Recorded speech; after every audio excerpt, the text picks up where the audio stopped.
कुरुक्षेत्र में लगातार बढ़ रही आवारा पशुओं की संख्या आमजन के जी का जंजाल बनी है। बड़े बड़े दावे और कई बार के प्रयास व प्रबंधों के बावजूद धर्म क्षेत्र कुरुक्षेत्र कैटल फ्री नहीं बन पाया। यहाँ सड़कों पर 500 से अधिक आवारा पशु बेसहारा घूम रहे हैं। ये गोवंश न केवल आमजन के लिए जानलेवा साबित हो रहे हैं, बल्कि लोगों का आर्थिक नुकसान भी कर रहे हैं। आपको बता दें कि बीते वर्ष 27 जुलाई 2024 के दिन पटेल नगर में एक वृद्ध महिला को गोवंश ने टक्कर मारकर मौत के घाट उतार दिया था। इतना ही नहीं, सड़कों पर घूम रहे ये आवारा बेसहारा गोवंश आए दिन कई वाहन चालकों, पैदल यात्रियों के लिए दुर्घटना का कारण बन रहे हैं। आए दिन लोगों को आर्थिक नुकसान करने के साथ साथ ये जनता के जी का जंजाल बने हैं। ताजा घटनाक्रम कुरुक्षेत्र के शांतिनगर गली नंबर 5 से जुड़ा है। यहां बीती रात घर के बाहर खड़ी एक कार को बेसहारा गोवंश ने क्षतिग्रस्त कर दिया। इस घटना के बाद न केवल कार मालिक बल्कि गली और आसपास के लोगों में गहरा रोष देखने को मिला।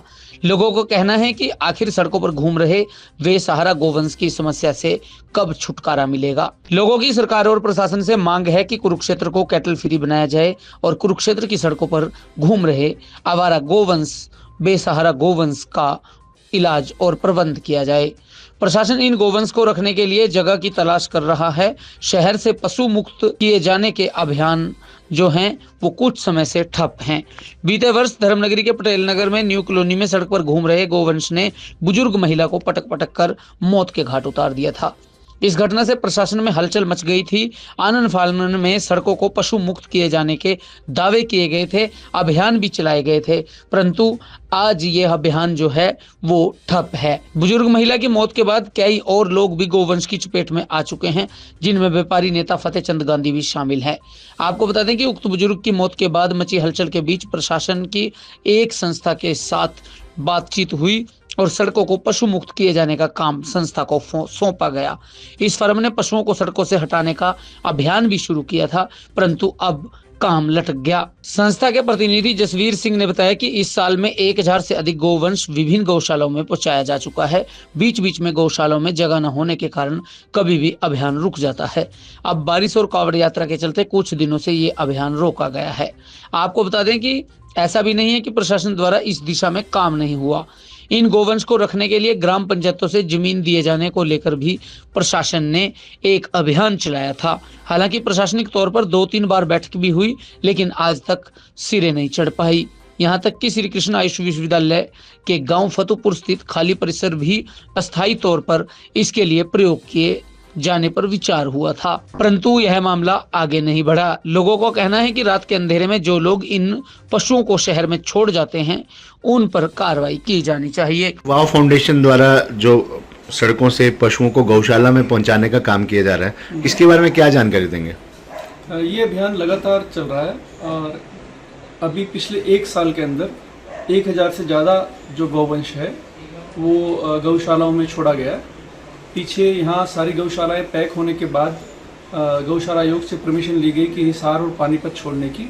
उसके बाद निसिंग पास था तो निसिंग की भी रिक्वेस्ट ली गई और गौशाला आयोग ने जो है लेटर जारी किया कि हम उनको हिसार, पानीपत और निसिंग भी शिफ्ट कर सकते हैं। इसके बाद लगभग 250 जो गोवंश हैं, मतलब 750 के बाद जो है 250 के आसपास गोवंश जो है वो पानीपत, हिसार और निसिंग में भी शिफ्ट किया गया। लेकिन अभी बारिश होने की वजह से कीचड़ हो जाता है। जब पकड़ती है लेबर तो फिसलन ना हो, पशु भी गिर सकता है और पकड़ने वाली टीम भी, इसमें पीछे एक लड़के को चोट भी लगी, तो जिस वजह से ज़्यादा बारिश में ये नहीं शिफ्ट हो पाए। और अभी कांवड़ यात्रा की वजह से सड़कों पर बहुत ज़्यादा ट्रैफिक है और मतलब जसमीत जी, जैसे आपने बताया कि 1 साल में 1000 जो गोवंश है गौशाला में पहुंचाया गया। जी। फिर आखिर क्या वजह है कि अभी भी गोवंश जो है लगभग 500 से ज्यादा गोवंश अभी भी सड़कों पे है? जी होगा। इसका क्या कारण है? इसका कारण ये है कि बेसिकली क्या है कि ये सतत चलने वाला कार्य है। क्योंकि जब भी जैसे हम जो दूध पीते हैं, बेसिकली गाय को हर साल जब वो ब्याती है तो ही हमें दूध मिल पाता है। और जब भी गाय ब्याती है तो हर गाय ब्याने पे या तो मेल देगी या फीमेल देगी। फीमेल तो लोग रख लेते हैं, लेकिन मेल को वो सड़क पे छोड़ देते हैं। एक तरह से जिले में जितने 1000 पशु हैं, पशुधन है, गाँव में अक्सर ज़्यादा है, डेयरियों पे है, तो वो सब जब भी हर साल उसको ब्याएंगे तो जो मेल पशु होता है उसको खुला छोड़ देते हैं। तो इट मीन्स अगर जितनी तादाद पैदा हो रही है मेल या फीमेल की हर साल, वो सारी की सारी मेल जो है वो सड़कों पे आ जाता तो है। कहीं लगता है कि प्रशासन को उन लोगों पर भी कार्रवाई करनी चाहिए जो रात के अंधेरे में पशुओं को छोड़ जाते हैं? बिल्कुल, उन पे सख्त कार्रवाई होनी चाहिए। कमेटी ने कार्रवाई की भी है, चालान भी काटे हैं और उस पे मतलब जो गाय सड़क पे छोड़ देता है, लेकिन ये आइडेंटिफाई जो मेल पशु होते हैं वो आइडेंटिफाई नहीं हो पाता, जिस पे टैग नहीं है वो आइडेंटिफाई नहीं हो पाता कि वो किसका है।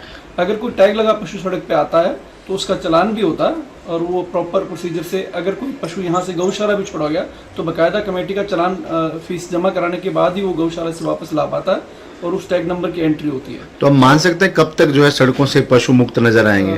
यूँ लगा लीजिए कि अभी कावड़ 23 तारीख को जो है जल चढ़ जाएगा, उसके बाद यूँ लगा लें कि अगले 1 महीने के अंदर गौवंश जो है वो शिफ्ट हो जाएगा, क्योंकि अब जो है हमारे पास ऑप्शंस हैं हिसार, मिसिंग और पानीपत छोड़ने की। और एक जसप्रीत जी, एक बड़ी समस्या भी आती है कि जैसे कई लोगों के घरों के सामने जो है आवारा जो गोवंश है बैठ जाता है, बेसहारा जैसे कह सकते हैं, बैल खासकर बैठ जाते हैं, भारी लोगों के मन में डर भी होता है। जो लोग ऐसी शिकायत कहाँ दर्ज करवा सकते हैं कि मेरे घर के आगे, मेरी दुकान के आगे बैठे, इसे ले जाएं कृपया? जी, वो हमारे हेल्पलाइन नंबर पे भी डाल सकते हैं, वहाँ फाउंडेशन के हेल्प नंबर पे और कमेटी के नंबर पे भी लैंडलाइन। अगर नंबर याद हो तो बता सकते हैं ना, कि आम पब्लिक भी सुन रही है, देख रही है। 9813456981 ये हमारी हेल्पलाइन है, इस पे कॉल करके सूचित कर सकते हैं और हम उन्हें ले जाएंगे। धन्यवाद जी।